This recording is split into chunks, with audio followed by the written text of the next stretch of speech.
Ladies and gentlemen, welcome back to the Trap Draw podcast. We're drying out a little bit this week. We're just recouping from the golf season, specifically from the Ryder Cup. And I'm joined by my esteemed colleague, Mr. Cody McBride.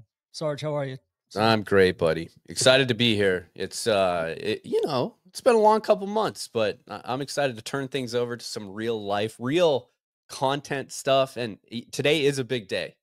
I don't know if you realize this, but I want to wish everybody a happy Q4 for those that celebrate, because for me, I mean, that's big. It's renewal season, baby. We're almost to the end of the year.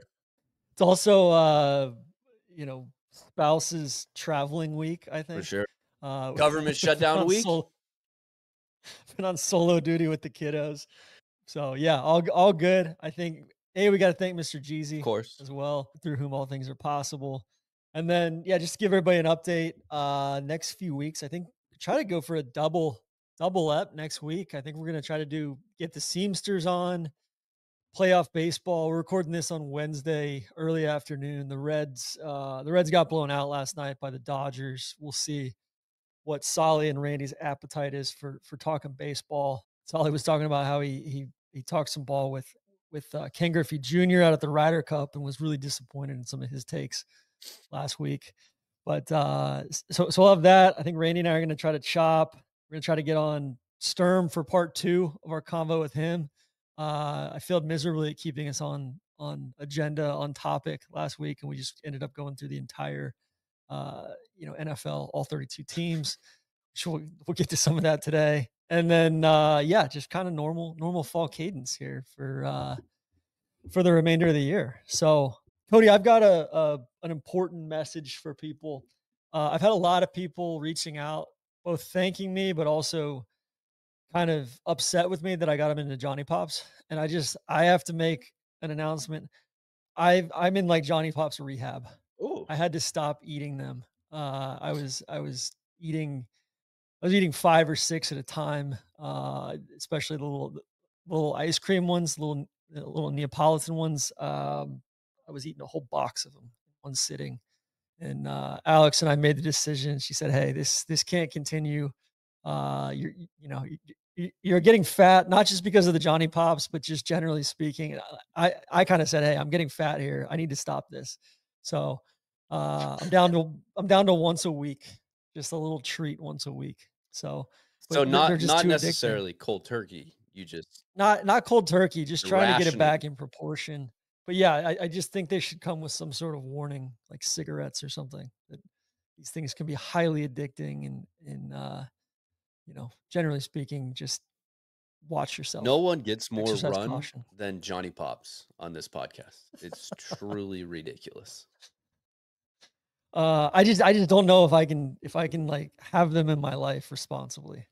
So, You have zero um, control. It's the I TC. know I have no self control. It's crazy, Was this an crazy. intervention, or how did Alex break the news to you? No, it was almost just some self-reflection of, like, Looking at yourself in the how mirror in the much I was morning? buying. Yeah, and just how many of them I was buying when I went to the grocery store. It was crazy. And, granted, I've been home for the last 4 to 6 weeks for the most part. Did a little California trip in there for Walker Cup, but otherwise, like, I've been home. When DJ and I went to the A's Red Sox game out in Sacramento, I did have uh 2 cups full of Dippin' Dots, but, other than that, it's just been Johnny Pops. So, Have you been substituting with any other ice creams now, just because you pulled back on no, Johnny Pops? no, that's the thing.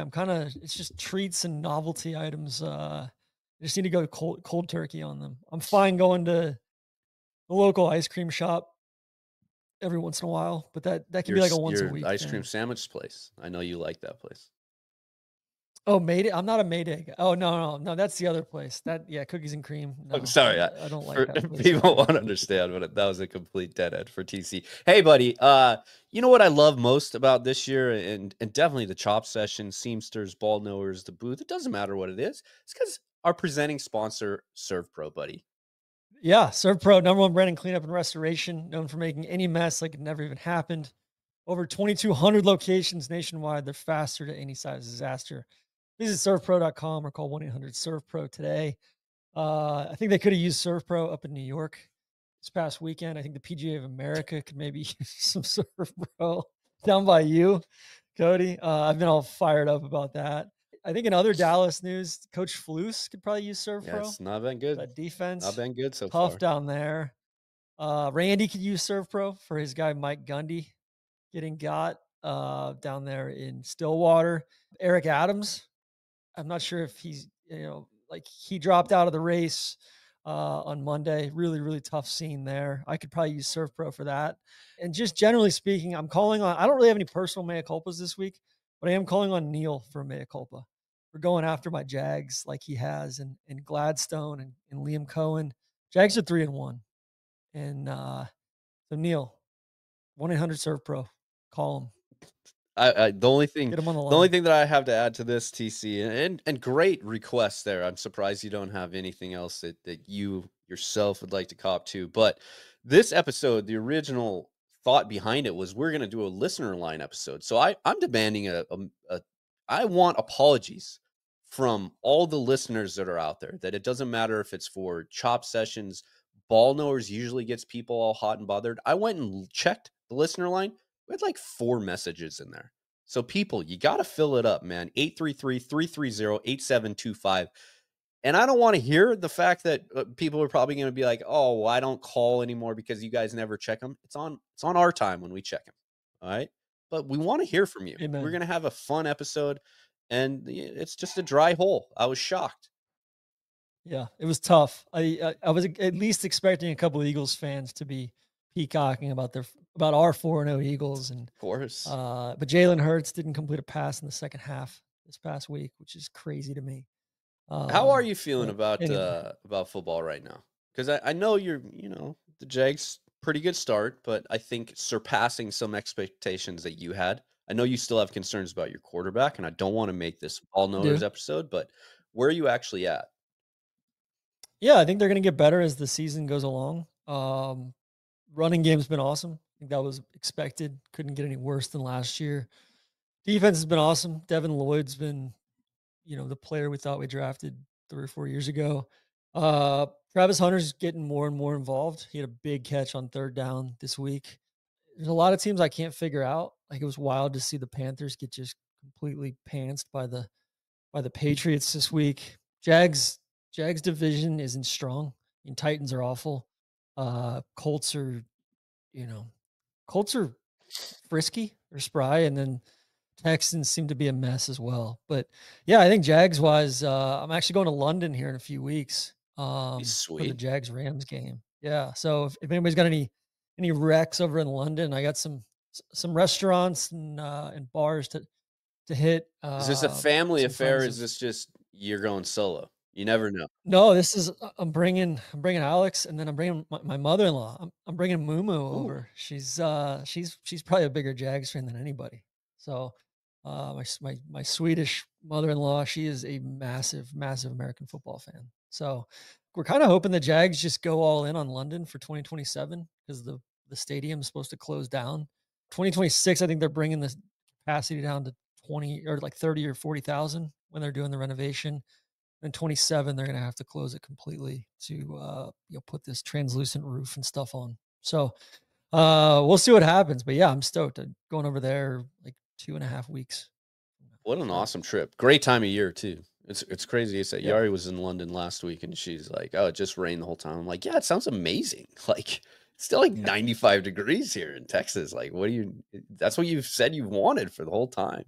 Anyway, Yeah, what's going on down in the Plex? You got just normal. We're not in fall yet. This is our extended summer, so it's still very, very warm, but we're gonna fall off a cliff here very soon where the weather, drops. It will get down into the 70s.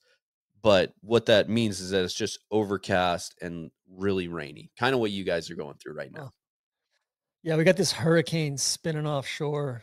No concerns at all. It's going east now and kind of a fish storm. But man, it's just kind of been cloudy and gloomy here the last 3 or 4 days, and the surfers are loving it. It's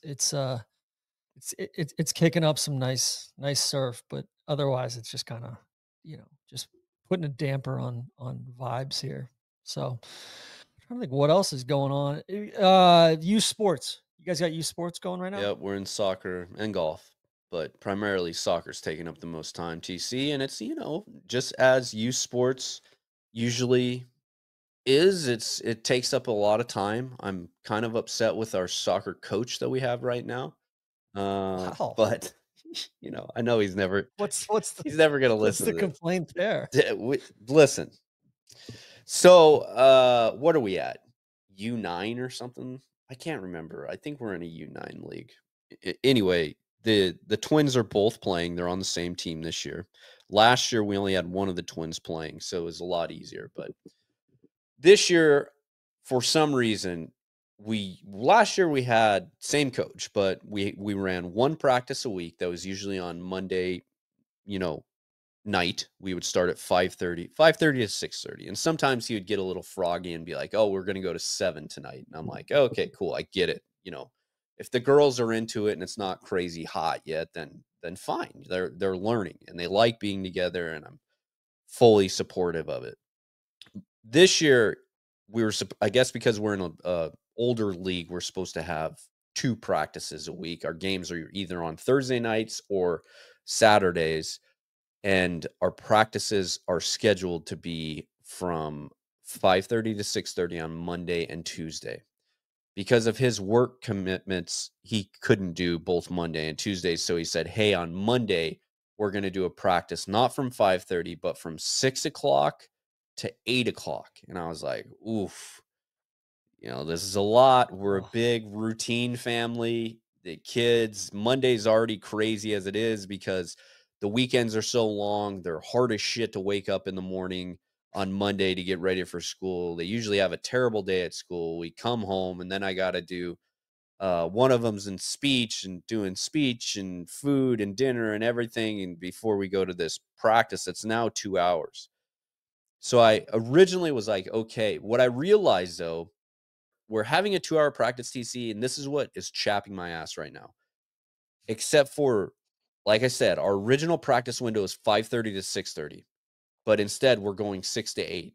So we only have a field reserved for us for 1/2 hour of the 2-hour practice. The rest of the time, our poor girls are literally like on the side in the fucking borrow ditch. Like it's not even a soccer field. And they're like, he's setting up cones and trying to do this. For the first 2 weeks, I was like, "Okay, this is fine." Now there's massive issues that are popping up when we go to our games. Last week, we got mercy ruled. It was so bad. oh. The girls were crying, and I'm like, "Whoa."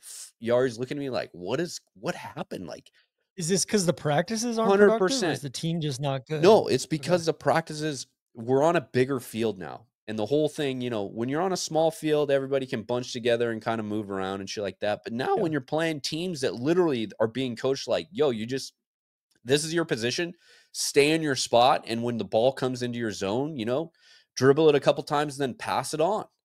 And we don't practice on a big field. We're practicing on basically in my backyard with cone setup. So the girls are just like running, still doing the herd offense, and people are Huh. running the score up on us. It's not good. Am I mad? Yeah, I'm mad. I might be mad as hell, okay? But listen, there's a couple other dads that go to practices, thought about saying something, thought about taking over things, but I just don't know. I don't know where we're at, Huh. TC.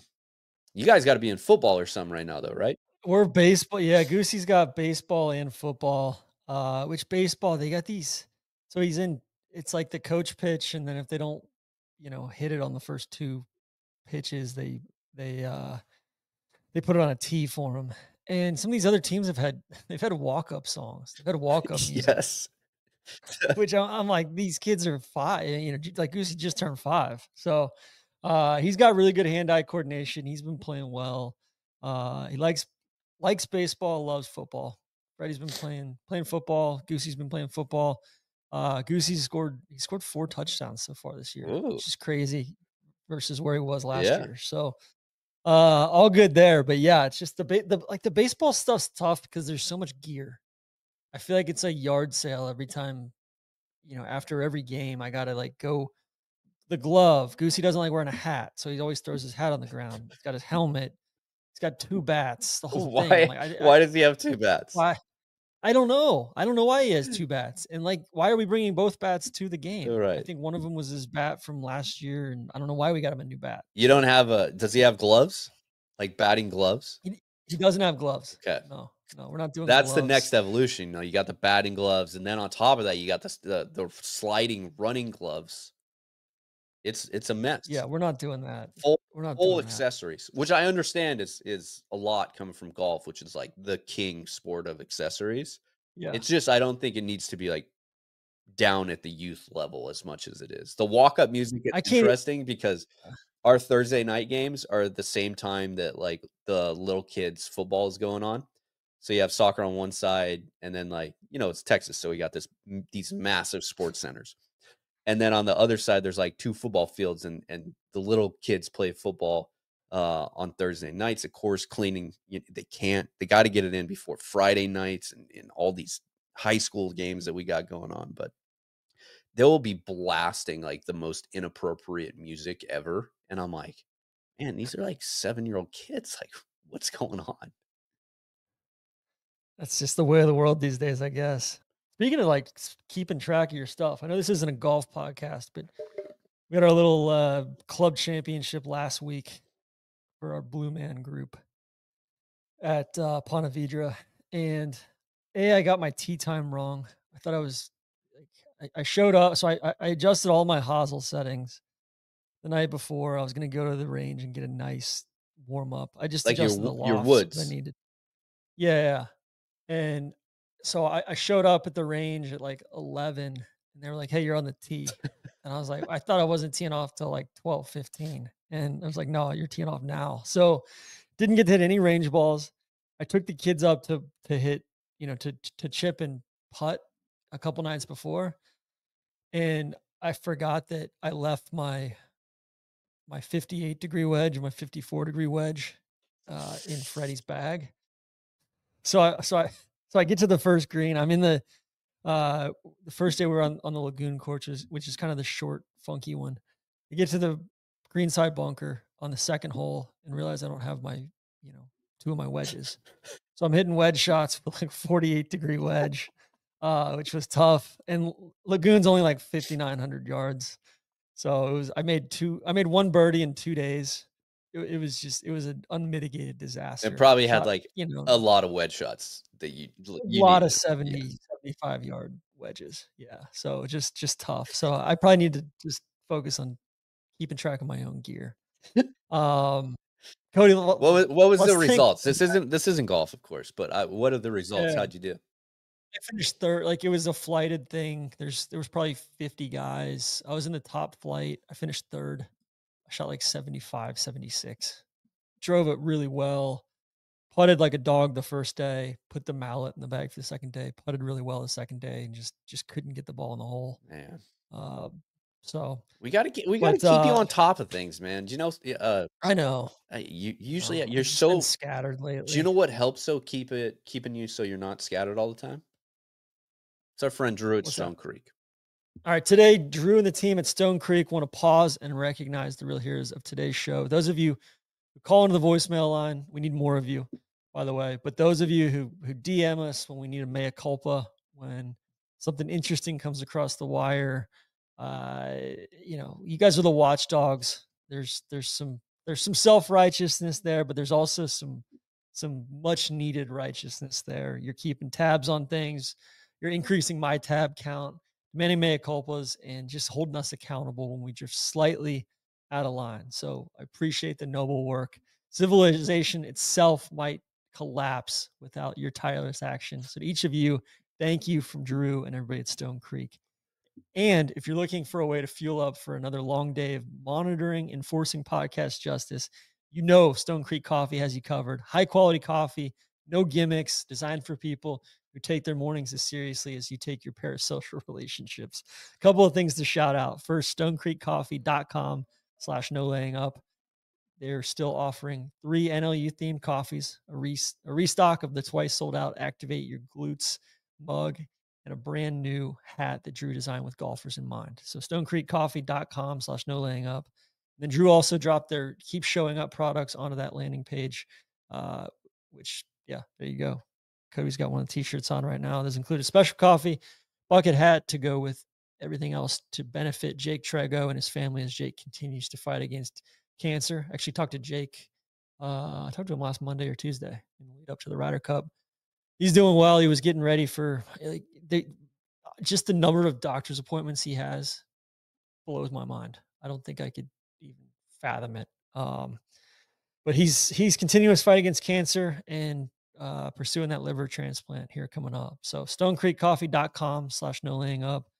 Code NLU 2025 gets you 15% off your first order. And I know Drew's got some things going for Jake as well. So good thing to support there too. Stone Creek Coffee, fuel for the work that matters.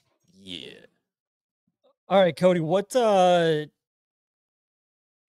grass like right now? Are you going to overseed this year? What do you That is TC. That is the big debate right now in the McBride household. I, of course, would love. is there pushback? There is a little bit of pushback from Yari. So how our county water situation works is that they take a 10-month average of your water, I guess whatever gallons you're using per month, and they average that out, and that's what they charge you for 12 months a year. Now I say a 10-month average because they give you December and January is basically you're not off meter, but you're charged what the actual meter says. So for most people, Okay. December and January, it's like zero. It's hardly anything. It's your lowest bills that you have a month because the only thing that you're running is your water that you're using for inside stuff. There's hardly any Yeah. outside. But overseeding, I'm gonna need some water. So Yari's been on me about, hey, is this investment worth it? And I'm like, yeah, but by the time we get to middle of January into February, you're always talking about, wow, like, there's a guy down the street, his grass is always looking so dialed. I only want to do the front yard. I'm all set to do it. I have everything that I needed in shopping carts ready to click purchase and then have it delivered. But I don't know, How man. much is the investment from basically from seed and water and time? It'll be, well, it'll probably be a little under $1,000, Okay. which isn't, it's not nothing. Like, I Yeah. understand what that is, but it's more fertilizer, it's seed, it's water tied into it, and then honestly, it's just more of my time. Spent a lot of time, Yeah. getting that grass dialed. Well, your reel last week was Thank awesome. you. I appreciate it. And it's Those are just like it's like ASMR for me when you got your real mower and all that. It's I awesome. actually have It's like 2 of them. I love when you post those. Actually, I take that back. I have 3 real lawnmowers. I have a Toro. Thank you, of course, Toro. I need to say Toro sent me a mower, which is pretty ridiculous that Toro sent me a lawnmower. I have a John Deere greens mower that I bought off Facebook Marketplace after my old Toro lawnmower died, and then I have a manual reel mower that I use that will be used. Let's see, I'm already preparing for overseeding, but I can't use my greens master on the overseeded rye because the blades are just too delicate. So Huh. I'm basically gonna do it. It's just gonna take me a lot of time. And I appreciate the compliment on the reel. The issue that I've had so far this summer is we've had kind of a weird travel schedule, and I was on top of it. So I don't think people realize when you have a grass, like the system that I have going on, I have to mow my grass at least twice a week. And if I get behind on it, you're okay if it's once a week. But if you're going like 10 days, 14 days without a cut, you basically have to reset your program back because you're scalping so much of the blade. Mhm. And this is primarily just for Bermuda grass. And it's weird how Bermuda grows, because you're not actually cutting the grass itself, you're cutting the blades off of the runners. So it's been bad. It's been a bad summer. Bunky asked me a ton about this. Wolfie asked me a ton about it. They're like, "Where's your lawn mowing stuff?" And I'm like, The issue is the grass looked like shit for basically all of August, and it took me 5 weeks to get it back to where it was presentable, and I was ashamed of myself, and I know I shouldn't. That's part of the process, but, I'm not gonna make stuff if I don't feel good about it. When you scalp, are you double cutting, or are you just doing it all in one run? Like, when I actually scalp it, Yeah. when I a oh, so every mow every mow that I do, I double cut. Okay. But when I scalp it, so in the I scalp twice a year. I'll scalp at the beginning of spring and I scalp, at the end of fall. And what I do is it's a double cut, but you're also lowering your height of cut. So, like, right now, my grass is at a half an inch tall. And when I scalp, I'll bring it all the way down to usually about like a third of an inch. If I go any lower than that, then I'm actually like cutting the dirt and like cutting all of the runner off, which you don't want to do. Mhm. You just want to get all the blade off of the runner. How much time, like, how long does it take you to just an average week during, let's say, everything's dialed right now. It's like if you're not, just early October, how long is it taking you to cut your grass? Do the double mow? Can I ask I'm gonna ask a question here before I fall. Yeah. Is this business related question or is this drug? No, no, no. This is like I've true I'm like kidding. I'm like kidding. so Of course. I have shitty I'm kidding. I have St. Augustine yeah. Okay. I have St. Augustine grass in my front yard, and it's like a weed. I mean, It is a weed. It's very yeah, difficult. and, And it like, never really I like think Bermuda kinda is too, but, like, St. Augustine is really just dense and coarse, and you can't really get it too tight no. and all of that, but, like, it was funny, so Neil and I, our dad he had a real mower for the front yard when we were growing up. First house we lived in Atlanta, and then he had fescue in the backyard because it was a lot shadier, Hmm. and he would so he had 2 different mowers, but I still always remember just going over to the, CNC, this place over off Roswell Road, and they would get the blades sharpened Yep. and all of that. I think it was a Briggs& and Stratton mower that he had, and, but just how different the process was for the backyard and the front yard every Yeah. It's a lot. every It's weekend. a lot. And I think, one of my goals this year was to get my backyard dialed as well. And we've been doing that. And it's the back is being cut with a real mower. It's not as flat, like it's not as level as the front is, but that's just because the front is like 3 years ahead of it. And we'll do Mhm. heavy sand this fall and then heavy sand in the spring on the back too, which brings the investment up. But total time, each cut takes me about an hour. Okay. And like I said, that's front and back, and That's like therapy it very too. I much mean, is. it's a workout, it's like a meditation session. I had a lawn business in high school and into college, and, like, I had lawn and pressure washing. I loved it. I truly miss it. I don't do it here in Florida, and sometimes I miss it, and sometimes I'm like, "Man, I should just go borrow my neighbor's lawnmower, Yeah. just go from there." Dude, it is there's nothing as soothing as doing that. And I think for us, we work for home. I'm in a weird spot where I live at in the Plex that it is a commitment for me to try to go to a golf course. I can't just like, I want to go hit balls. That's going to take me a 40-minute drive to go hit balls somewhere. Like it's an investment to go do that. So when you also work from home, you're trying to find things that kind of get you out of your desk. And I think that's why since moving here, like working out, running and my running goal, and then really, focusing on stuff outside has become such a big thing for me just because it is so relaxing. And it's also like cool when you have people, we take the kids out to the bus stop in the morning and we're like standing outside and you have all the like morning people walking and everything. And every single day people stop and they're like, "Man, your grass looks so good." And I'm like, "Hell yeah, man." It's the I ultimate. elbow yard. I'm like, "You see what I'm talking about?" Like that's what we're doing. And I've gotten more people around me invested in it too. And people want to, are always asking questions about how they do it, how they get it looking like that. And I'm like, well, you can kind of do it if you have a normal rotary motor, but you can only get it so so close to the ground before it just doesn't work like that. So I Yeah. don't know.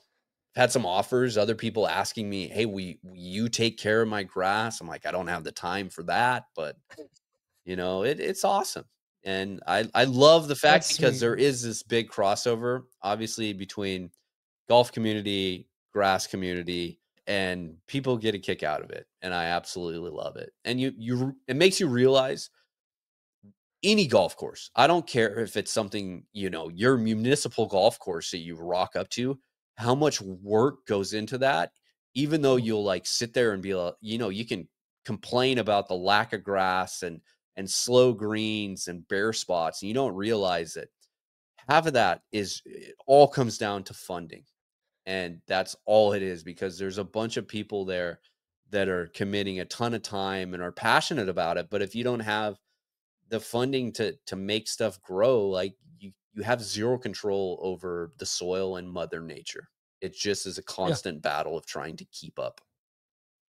Yeah, it's just labor. Labor costs money and then yeah, like weather, like I think it definitely like I've gotten really into I just planted a bunch of hydrangeas in our backyard. We got this shady spot or my Norfolk Island pine and getting another lemon and lime tree going and just all these various annuals and putting in and like I've just found myself like I just really like to like nurture plants and stuff because I feel like it kind of keeps me more at one with like what's going on outside, Yeah, right? Like it's do I need to water? I finally got my irrigation dialed, all that stuff, and my outdoor lighting, all that stuff. It's like, man, it's I don't know, it's cool. It's like an extension of your home. It's an extension of your indoors, and like you wanted to, I don't know, you want to be able to really enjoy your yard. So for sure. I think it's the ultimate, man. I love that And stuff. not only that, but like, yes, human beings, we're supposed to be doing things with our hands. Like that's Yeah. what's built into our DNA, is like actually going out and not necessarily like, I'm not talking about like hunter gatherers or cultivating crops or anything, but like being way more active than most people are.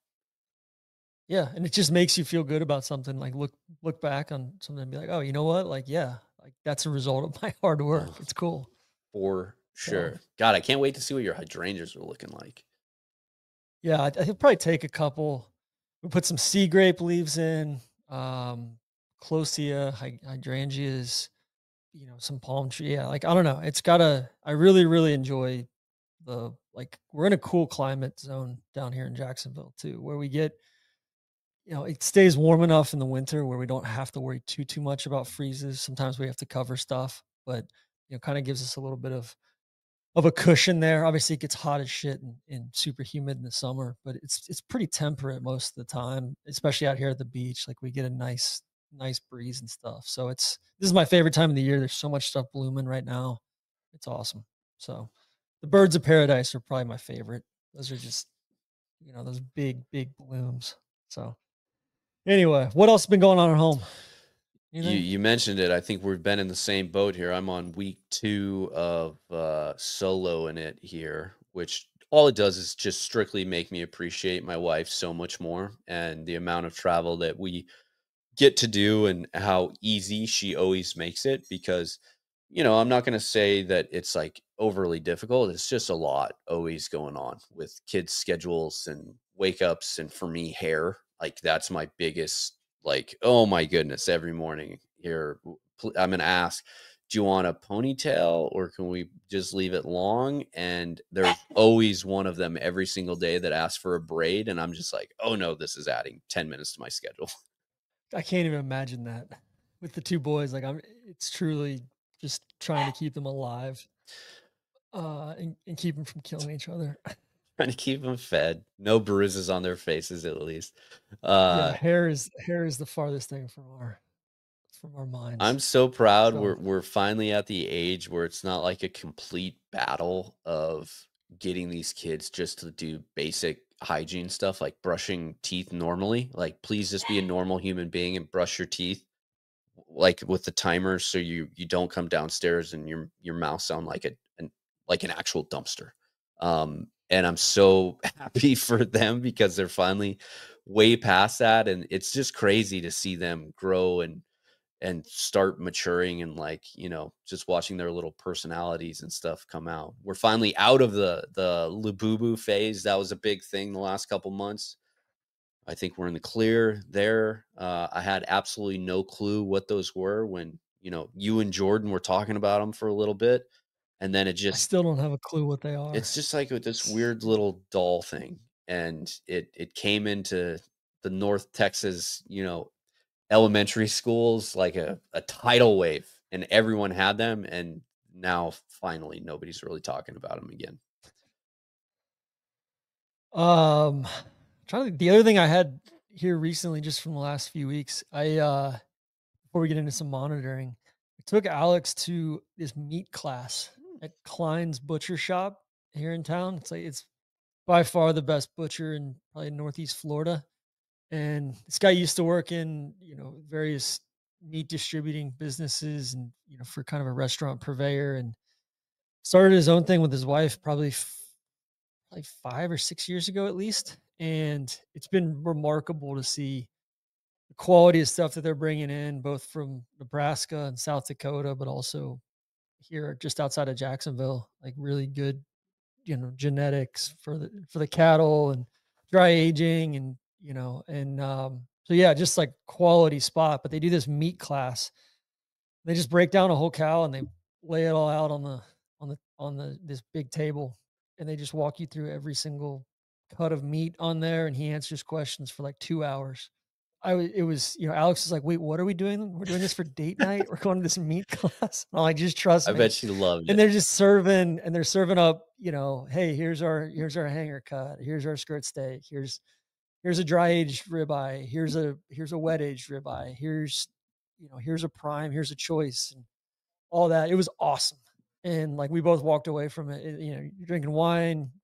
They got some nice sides and stuff, but I would encourage people, like, go get to know, like, find the best local butcher around you and get to know them, because I think it's a lot, like, it's just cool to be able to like go somewhere and it's the same thing here with like the fish market, or I wish we had a better farmers market closer to my place, because I like it's truly just become one of my Saturday morning ritual. Like, I'll just go to, Saturday mornings I typically go to the butcher. Tuesday or Wednesday mornings I typically go to the fish market. And and then I would also encourage people to get ahead of your holiday meat shopping, because it's you're in for a rude awakening this holiday season with meat prices and just general demand out there. It's crazy, and the herd of cattle in the United States is the lowest it's been in like 70 or 80 years, Yes, right? it very much is. Not only that, not just the producers, but distributors as well. And you see, Yeah. like it's not just in the beef, but kind of all across agriculture, the impacts that the impacts that like tariffs and what we're currently going through is having on that. So, a lot of the prices on proteins that you used to see at our gas station or at our grocery stores, excuse me, are built off of the back of how much we can export to other countries. And we've just, you know, a lot of the tariffs, specifically beef, beef to China, soybeans Soybeans, across the yeah. globe, that's kind of the two hot ticket items right now. But, Australia's picking up the majority of the slack on beef exports to other countries. And then, it's funny. I saw the thing is we're giving our friends in Argentina another bailout, but they're like absolutely And the Chinese are buying all their buying soybeans, all their right? soybeans and not buying any of the US soybeans. So it's basically like a double whammy to the egg community, which they're mad as hell and they rightfully should be because I think, they kind of were sold a bill of goods and it's not working out the way that they were told it was going to be. I feel like the agriculture stuff, it just feels broken too, between the meat processing, just generally speaking, like like all these systems in place. It's just It's ass backwards the way that it is. subsidies, all of it. Yeah, For sure. it's crazy. And the money, the money never gets down to the actual, grower itself. So when you're buying stuff and you're buying beef, like the cent, like the pennies on the dollar that are actually getting back down to the rancher level, and the independent, mom and pop farm and cattle operation are almost completely gone in the United States as it is. They're all, massive, it's industrial farming that's affecting Yeah. you know, cattle growers, not just in the United States, but really everywhere in the world too. And that's the only way that, they're making money. So I'll say that again, just like you go into your local butcher and he's sourcing really good meats and everything else like that. But for people that are out there listening, go to a farmer's market and try to find somebody who's raising their own cattle and buy a, half a cow, quarter cow, get together with a group of people and just stock up your freezer, because that's basically the only chance that you're going to get to have an immediate impact on whoever that producer is. Let's thank Rhoback real quick. I got a Rhoback pullover on. I've been like weirdly cold all week, which is kind of a good thing because fall golf is here. Rhoback is ready. Vests, hybrid jackets, hoodies, you name it. Rhoback has it. The Pace quarter zip. Randy's been rocking this a lot lately. Fabric is incredible, soft, stretchy, insanely comfortable. Nice custom metal zipper, ribbed collars, cuffs and hem, and an elevated look. Think sweater, but more comfortable. Yep. I need to get some of those in different colorways too. I've got one of them. I need to get more of them. The Fulton hybrid jacket. People are sleeping on that. Simple as that. It has a great lightly insulated torso, smooth stretch sides and sleeves, and easy to swing in and comfortable for everyday wear. Not quite cold enough here in Jax for that yet, but and then the Delta pants. Solly's been wearing the hell out of these. I know he was wearing them up at Bethpage last week. Really nice stretch waistband to give you a little extra room and comfort, but still maintain the perfect fit, not look sloppy or anything like that. Fabric is awesome. You can wear them on the course. You can wear them just day to day. You can wear them to butcher shop. So fall fit, go refresh it. Rhoback.com, RHOBACK.com. Use code TRAP for 20% off your first order through the end of this week. That's TRAP, TRAP. Rhoback's got you covered for Q-zips, jackets, pants, hoodies, whatever you need. Rhoback.com. All right, Cody, we should have probably led with this. Sister Jean, she retired. 106. She's not dead. She's just retired. She retired. Yeah. Kind of like Ron Washington, the Angels coach. I guess they fired him yesterday and they put out this social collage and it looked like he died. It looked like it was like a kind of a total it was like an immemorial thing. It was like, no, he didn't die. They just fired him kind of thing. And I texted this along to Randy. Randy thought at first, he was like, no, I thought Sister Jean passed. No, she just retired.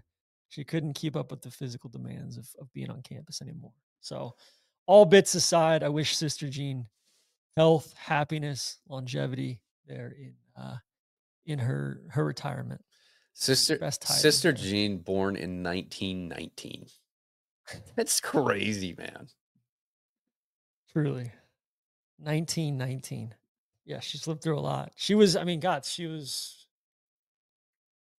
27 coming out or 26 coming out of World War II. And she's still with us. So that's crazy. Lots to run through, Cody. We got did you see this thing in the New York Times about the top secret SEAL Team 6 mission in North Korea? Yeah, I did see. I have zero additional information on it though, unfortunately.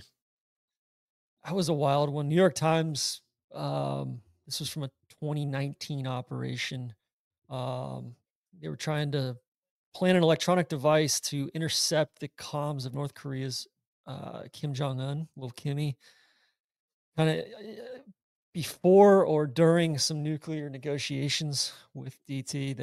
They tried to plant this thing. The mission seemed like it was a disaster from the start.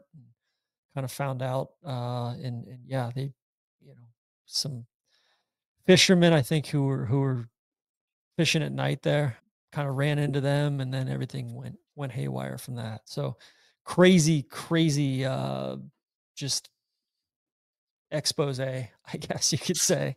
That was big. I mean, you got Yeah, to understand that yeah, was little Kimmy fever, man. Rockin' Man. I remember we were planning and at one point in time we're like very close to staging stuff for North Korea. So the timeline matches. I just don't know anything about the details of it. In other news, we got Grupo Salinas and Mexican President Claudia Sheinbaum they're continuing to exchange words in the media. Grupo is hiding behind some Mexican laws. I think they owe a lot of people a lot of money, and I think the government included. So there's kind of a tit for tat going on there. Accusations that Scheinbaum is tied in with the cartels, which I'm sure that's just Mexican politics down there. They were doing a bunch of signal intelligence stuff earlier this year down in I believe the Baja California area. Now we've got the whole armada off the coast of Venezuela doing the drug interdiction stuff. Seems like Latin America is kind of popping off a little bit.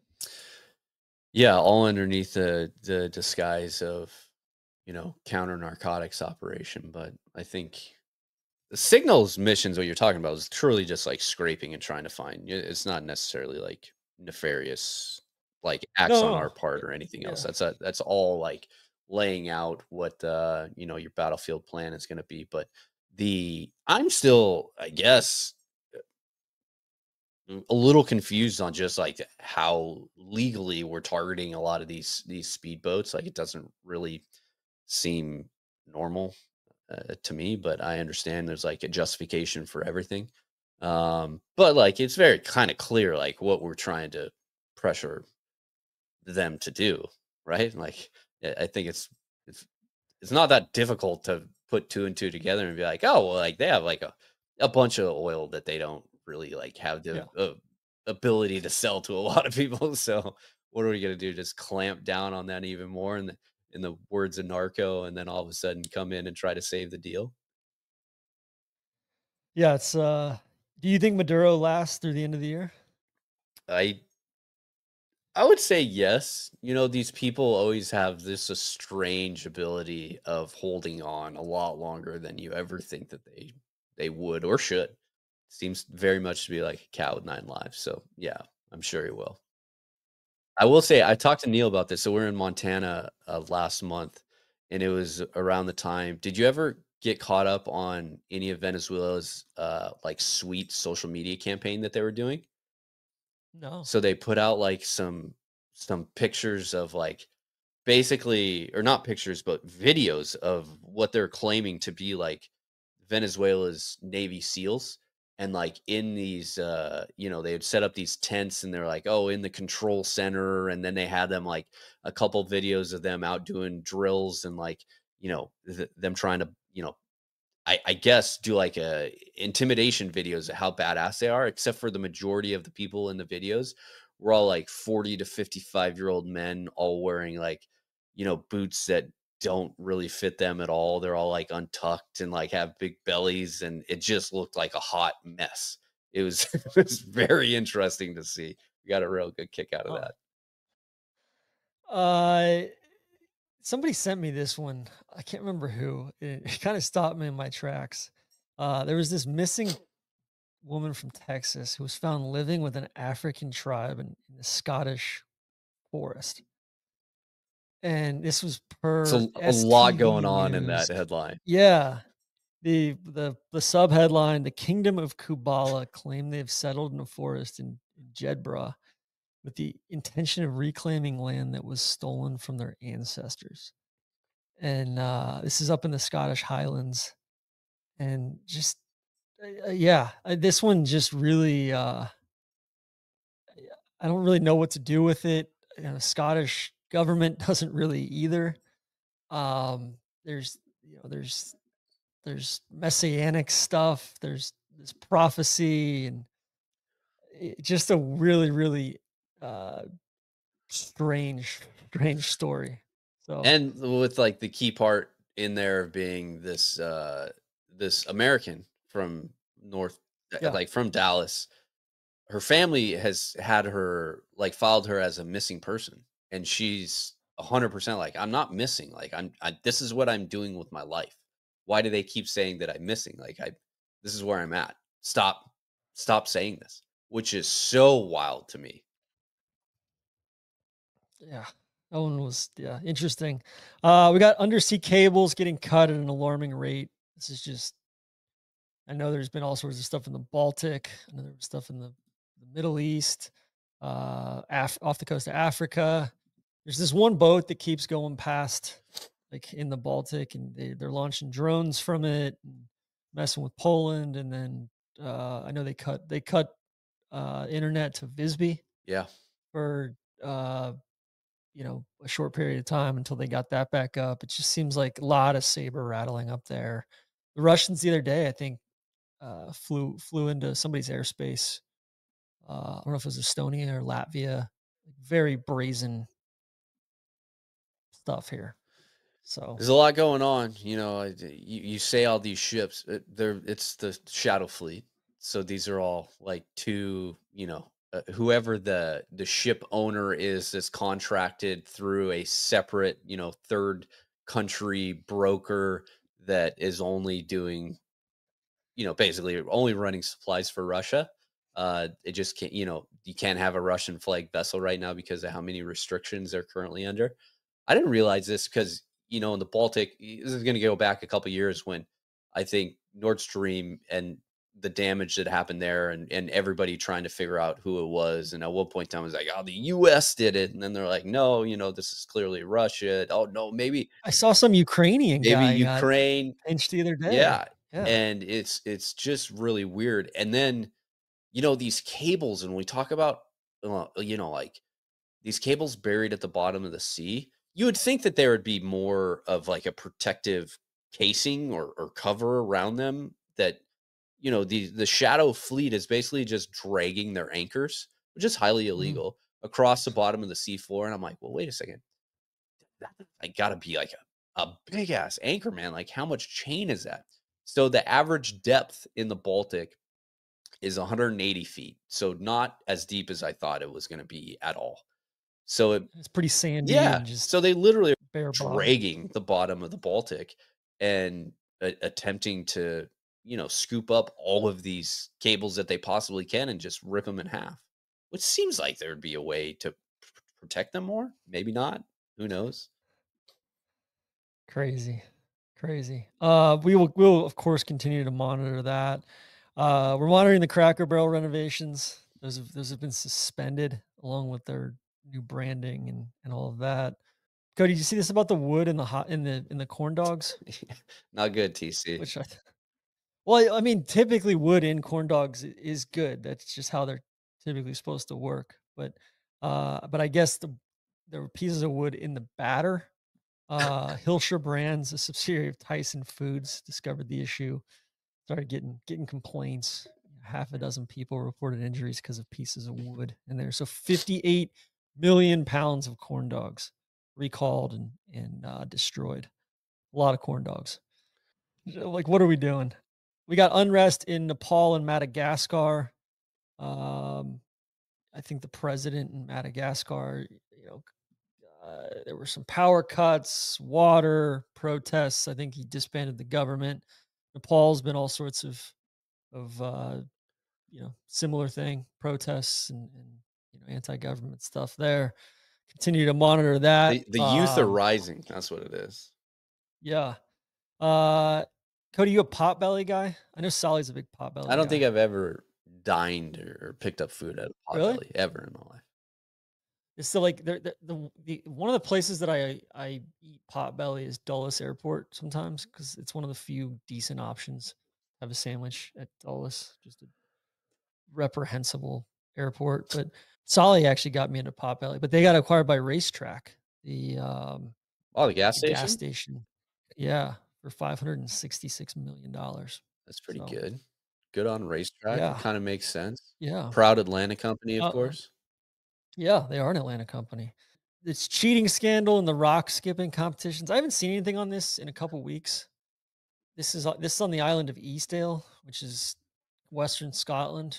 Our friend Jim Harsel's actually been to Eastdale before. He wrote about it in his book. Allegedly, these competitors were rounding off their stones, making them very circular and rubbing them down and everything. And you can't do that and, like, you gotta find naturally occurring stones. I guess that's part of the competition is finding the actual stones and then all of that. So, big controversy there. Hate it. TC, Um let me ask you, when was the last time you skipped a rock, dog? Oh, I skipped a bunch of rocks in Maine this summer. Taught the boys. They were like Neil and I. We were just looking for crabs and skipping rocks. It was every morning we go out to the water and do that. And it's I love skipping I stones. love it. It's great. Love it too. I bring that up because Neil brought that up when we're, of course, on Montana. One of these, we try to get some good beauty scenery shots. So we're at Lake McDonald in Glacier National Park, and it's the pretty multicolored stones with big mountains behind us, and we're bullshitting there waiting for the sun to get good so we can take a couple shots. And we have all these rocks around us. And Neil's like, "Oh, TC and I we were just skipping a bunch of rocks in Maine." I'm like, "Oh yeah, we're picking up some of them and trying to throw." They were the worst skipping rocks available ever. So we're like trying to skip rocks. Just too dense They or were not bad they shape. bad shape. They were the Okay. perfect thickness. They were not round. They were all like it looked like a bunch of mini little outlines of the state of Tennessee, if that makes sense. Yeah. There's no Too roundness to them. It's long. too Not enough. long and Not enough skinny, surface area. 100%. Yeah. So we're Yeah. out there and, you like basically throw it and it just automatically just starts like spinning in the air. Going end over Yeah. end. And I'm just like, man, we're struggling here. I don't think this is gonna make the tape, boys. Speaking of Maine, moderately big controversy surrounding kind of Martha Stewart adjacent. This is per the New York Times. Oh, did a Brooklyn couple kill a neighbor's trees for a better view in Maine? And these are both of both of these people are Martha Stewart associates, Uh-oh. and there's the Maine's Board of Pesticide Control says two summer residents poisoned a neighbor's trees so the couple could have a better harbor view. They both deny it, and it goes into um, just kind of this is in Rockport, Maine, so this isn't up in Acadia. This is a little bit farther south. But yeah, just a kind of an old fashioned whodunit there. They're Um, claiming that the trees just naturally died somehow. yeah, yeah, which pretty Convenient. pretty convenient, right? Allegedly, Jeff in San Francisco was robbing all sorts of banks. The guy Magic Jeff sent me A that. chef. A Uh, chef. Okay. Does he have any he was hits? just robbing banks, and then he was just going in and cooking for people at night. Kind of a little bit like what Chiefsaholic. You're right. Chiefs are coming to town. Monday night game here in Not Jax next Chiefsaholic. week. I think he's still in. Yeah, I can't. yeah, It must be in Oklahoma. I think he's in jail in Oklahoma somewhere.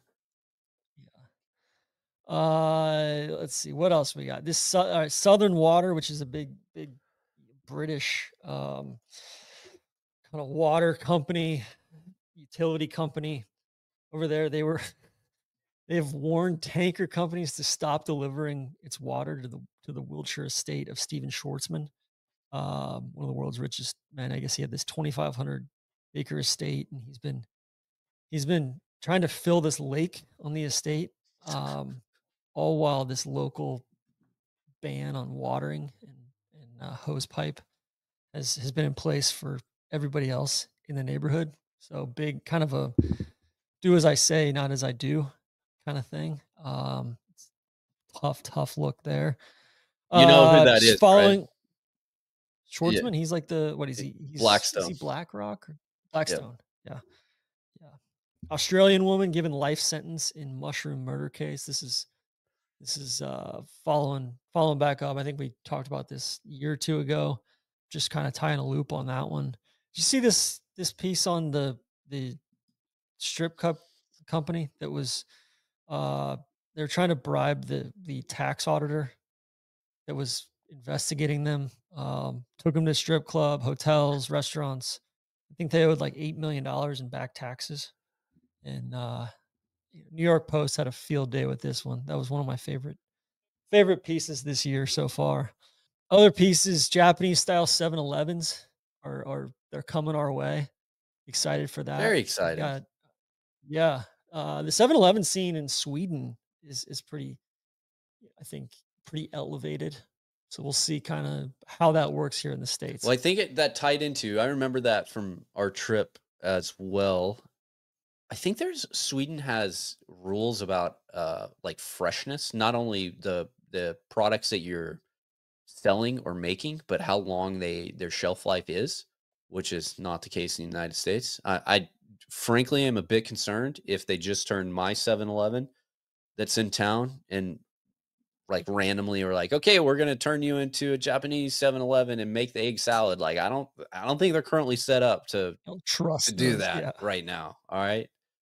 I mean, I don't even know where they get the sandwiches that they sell in there now. Like you can get like a ham and cheese or something like that. No clue, but hopefully there are improvements in there before they start hawking it. But I do. We've I'm got fascinated by the yeah. the ice cup culture, all these different. And I know those are strictly Japanese or Korean products that won't necessarily make their way over here. But it is nice, man. Like, why not? Why can't we have good things? Where do you go? Like, what's your local gas station or convenience store of choice? I am a quick trip guy. Okay. Um, Quick Trip, QIKTRIP, the one out of the Southeast, not the one up in Minnesota, Wisconsin that we had mea culpas related no, no, to. no. Like quick Uh, trip, I think it's like an Oklahoma company. Um, yeah, QUIK trip. yes. Um, I love it. They got the best ice. They got flavors for whatever you want. They got incredible, slushy lineup, which is huge for the kids. They got food in there if you want to get some food, and they have probably the cheapest tobacco. So that's where I load up on my Zinni Boys at. They're they're big in Atlanta. That was a staple growing up, Quick Trip, and I think, big turf war there between Quick Trip and Racetrack. We don't have any Quick Trips down here in Jax. We do have Gate though. Gate, their, Local operation, though, right? cheesy yeah, yeah, they've got like 300 locations. Their cheesy beef burrito is, I think, one of the best gas station food items out there. So next time you're in Jax, I'll have to buy you one of those. Yeah, I'd Incredible. love it. The other thing with Quick Trip too is that I feel like everybody tries to do. These companies are making a lot of money, but I don't know why. Maybe it's strictly like the marketing side of it. But Folds of Honor and Quick Trip are very hand in hand, and they like straight up tell you at every gas pump they're like whatever cent or percentage is going to Folds of Honor. I'm like, okay, well you got me there. They do Yeah. good stuff. Let's see. I did want to shout out the Trump Erdogan interaction. That was Uh sick. that was awesome. Like, yeah, this guy knows about rigged Want to talk elections. about rigged elections? This guy. Just looks right at him. I mean, that was incredible. I did see Paul Feinbaum potentially running for Alabama Senate. What a weird timeline we're living in. And then last thing on my list as far as monitoring, before we get to some sports and travel stuff, is the octopus invasion going on in Devon and Cornwall, over in southwest England. Um, they're gobbling up crabs and lobsters and all sorts of other sea life. They're clogging up fishing nets. There's hundreds of thousands, if not millions of them that have just kind of converged on that area. So we will continue to monitor that. I know Poosh is a big octopus guy. He makes me feel guilty every time I have any sort of octopus. But this is something, if they're overpopulated or go into the wrong areas, we're gonna have to do something about it. Yeah, I agree with you, TC. Hey, did you tune in yesterday at all to watch old Secretary Pete talk to his generals? You get a kick out of I that? did. I You know what? I watched the whole thing, his whole That was 11-point plan and all of that. it was long. Good on you for watching the It whole was thing. long. It It seemed was like long. there's Yeah, it some was about generals 45 in there minutes. that were not thrilled to be sitting through the whole thing. What'd you think? I mean, he hit on some like things that seemed like needed there was some common sense stuff in that there. needs to Yeah. happen in the military that have been issues for a long time. It's just very much just like everything else here. Everything's so over the top, and the funniest moment, like, was at the end when he's like, getting to his final remarks and getting everybody pumped up, and thinks that like an applause is coming, and he's just kind of like stuck there in silence, and he's like, "Okay, I'm walking off stage now." Uh, Yeah, it seemed like quite a dog and pony show to get everybody to Quantico from around the world yeah, for I'm that. honestly kind of shocked though, because the military is very decentralized. I would have thought that more of these high level senior meetings would happen. And I think it's Yeah. good, we live in the world. Always good to get together in person. 100%. Yeah. We live in the world. And I'm not saying they don't communicate by any means, but like everything is so stovepipe within each combatant command that you're like, well, sometimes it's really good to have face to face and have it come straight out of the mouth of whoever the leader is at the time. Now, I don't agree with all of it, but there's definitely things in there that I think are good that he Yeah. touched on. Yeah, it seemed like there was some performative bullshit in there, but Everything's performative well, these days, TC. Come on. yeah. Speaking of performative, did you see Auburn hire Bruce Pearl's son Yeah. to take over for him? That was tough. I guess Urban, uh, there was a big think piece that Urban should be the next head football coach at Auburn. That made me laugh. I'm hearing a bunch of Gruden to Florida chatter. Heard that as well. What else? Texas. I mean, people are hot and bothered about Arch Manning. Well, I think, right Just the hype. rightfully so, people bought into the hype, man. And Yeah. it's tough. I don't know if We people got Boz. people just expected immediate actions with like, yeah, like he's got to get like reps. He's got to figure it out sometime, and I think that's what this year is just basically going to be.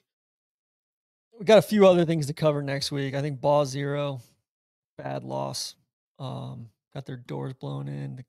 Yeah, Kawhi stuff. I would recommend. The Athletic had a really good piece on Uncle Dennis, which is interesting. The Athletic's been on fire. There was a Don Pompey article about John Abraham, the old Falcons pass rusher, Hmm. last week, and everything he's been through, and just his life. That was fascinating. And then, did you see the piece that the Washington Post put up on pigeon racing and organized crime? No, miss me, Recently, TC. that was a really good one. I would highly recommend seeking that one out as well. So, The the Bengals Kawhi need to bring in Jameis. the Yeah, Kawhi stuff is very interesting, and massive shout out to Tori for bringing that Pablo stuff Torre. out, Yeah, but it seems, at least things that came out this week, that I think Kawhi's gonna get away with it. it sounds like Adam Silver's gonna just not really come down on Balmer and Yeah, and the Clips, you know, which is crazy to me. it's one of those things where I think so TC, you're way more into it than I am, but like, so Balmer can say, yeah, I made an investment in this company. The company ended up going bankrupt. Like, that is completely separate than what I do as an owner. And it was separate. Like, yeah, I can introduce Kawhi to this company if I want to, but the company's success and Kawhi fulfilling his terms of whatever agreement that company had has nothing to do with Balmer, the Clippers, or really Kawhi. It's the most blatant like fact Yeah, that they were using this money to get around salary cap things, and they're going to get completely away with it. it's crazy, truly, and that they would have completely gotten away scot free if Pablo Torre wasn't poking around on this stuff. Um, yeah, it's wild. I saw Sean Alexander, the NFL, the old Seahawks running back, announced he and his wife are expecting their 14th child, So many mouths. which I think Philip Rivers, he and his wife are on 9 or 10. So they should just have a full on scrimmage, all 22 plus a kicker or a punter or two. That was yeah, I just can't imagine 14 children this day and age, especially. No, not I couldn't, TC. I struggle with the 3 that I have now. Kidding me? Any recent travel stuff you got? Any call outs? You know, no, not really. Randy and I were in Wales. He talked about those trips a little bit. You Yeah, know, not nothing we've thought long and hard about taking the train from London out to Wales, but decided to get a rental car, which was very much needed during the week, just because I have to carry around so much shit everywhere we go for shows and everything else like that. Montana, but I used to think, and definitely growing up there was this massive barrier of how difficult travel was getting to Montana. And just like, it doesn't matter if I'm talking about Kalispell, Bozeman, Missoula, any of the major airports in Montana now have so many really good flight options coming in and out. It definitely hurts my excuse of every time my mom and dad are like, "Why don't you come home more?" I'm like, "Well, now I can just be. It's just way too expensive to fly a family of 5 anywhere." Um, yeah, but shout out to there. I love the Kalispell Airport. It's so quick great to airport. anywhere that you need to They've go, put a ton of work into it and too. still are. You know, they're adding Yeah, more baggage claims, more gates. Like it's awesome and new, and rental car access right there was no yeah, issue at all. But a couple good trips coming up. You know, going to Sweetens in a couple weeks, and then Arizona, and you know we're in on the family side of things, we're in prime time scheduling of what 2026 trips are going to be. And you know, made news, we went on a Disney cruise and have gone to Disney World a couple times, which is in turn turned my wife into, she's definitely one of them that looks for the best deal possible. And she realized how like the travel agent industry works. And Yari, just like in her free time, was like, "Well, I'm going to become a travel agent and unlock all of these incredible deals." And that's what she's done. And we have like all of our vacations laid out for 2026. I say all of them. It's like two trips is it.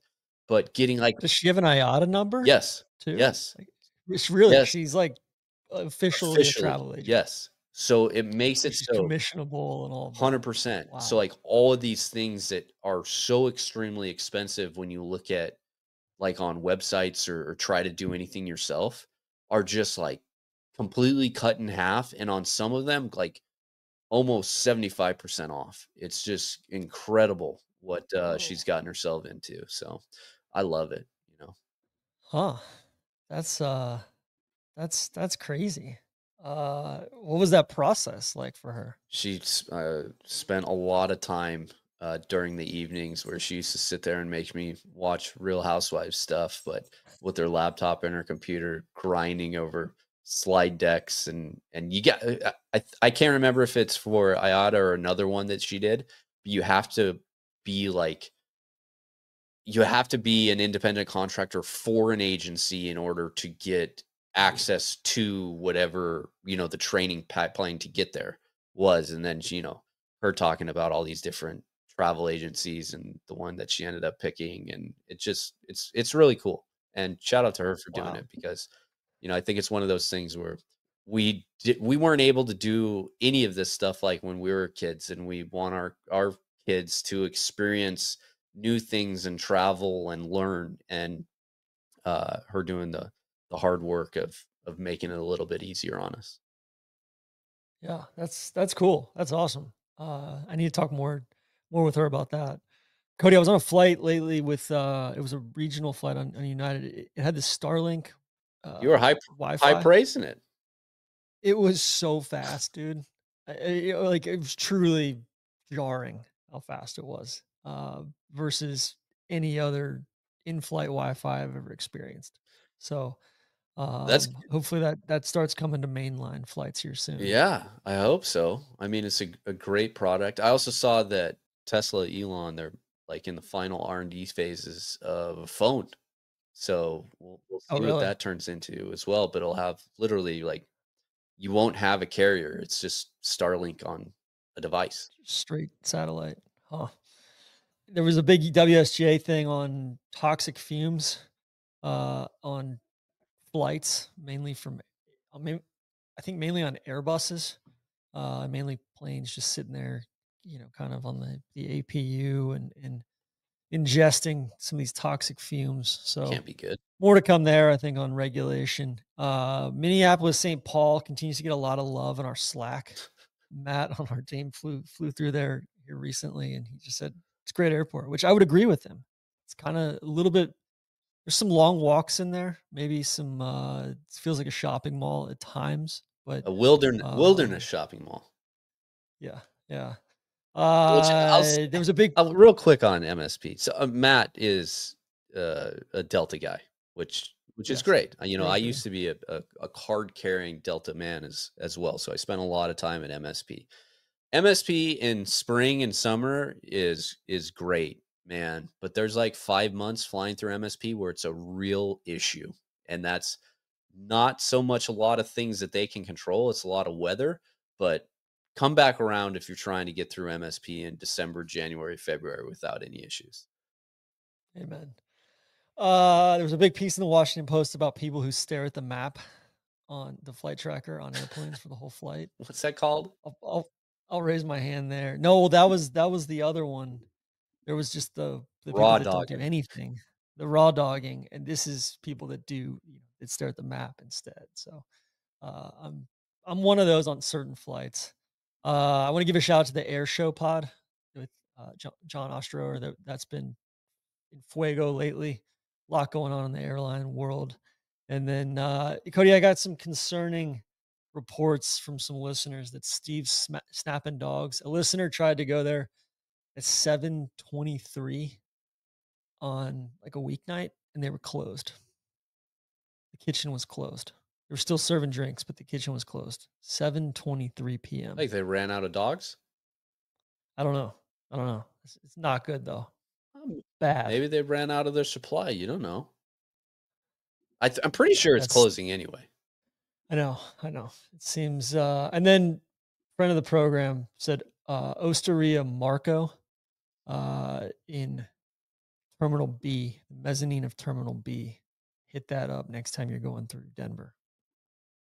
That's So good intel. I'll continue. It's been a shout out a lot here in Denver, but the Empanada store absolutely yeah. rocks. Both Thank you for pronouncing it correctly too. both savory and sweet options through there. I usually pick up like four of them just because they're tiny, but you can stash them away for later. There's also a really good ramen spot at the end of B. Trying to Yes. remember what number it is. That's new. Yep. That's in one of the kind of right near those new Yep, gates. Yeah. exactly. I've hit Place that is up strong. twice so far this year, but yeah, Denver Airport still under construction, still got things going on. Well, it will be for the next 6 or 7 years at least. I lost my source there. My Uh brother used to work, he's an electrician now, but he used to work on the Denver Airport project, so he would give us a bunch of updates, but he's since moved on back to Montana working, you know, big projects that they have going up there, data centers and everything else, so he's deep in it. The Illuminati wishes him well, I'm sure. Any big trips for next year? Like, are you guys gonna go off the map at all for family vacations or personal vacations or anything? Trying to think. I think no, we're gonna go to California for, spring break stuff, and then we try to do just a Yari and I trip once every year, but we try to schedule that around when the craziness of our schedule is gonna be, and I've kind of failed usually the last couple of years because we try to do something with the kids right as summer starts, but that's like prime time live show. And we're also in like this terrible spot where we're at in Texas where our spring break happens to fall during Players Week, so it's always an issue here. But Yara and I will get off somewhere. She's been eyeing. She really wants to go back to Panama. She lived in Panama for like 4 years growing up. So I don't know. Maybe we'll do something Central America. That's on my list. I wanna get to the Panama Canal, man. I wanna see it. I wanna see what it's all about. Yeah, she still has like friends that she has stayed in contact with her whole life, and she lived there during the revolution and everything. Yeah, it's just crazy. it's truly wild to think of. And she's so interested in like wanting to go back and see things that she remembers as a kid. And I'm like, that was so long ago though. Like it's, almost 40 years ago now. Yeah. Fascinating What place. about you? What do you guys got dialed up for next year, TC? I don't know. We're kind of just getting into that right now, figuring it out. We're gonna take a big trip to, I think, to New Zealand in January. And we're just kind of, I think Alex and I are just both a little bit worn out.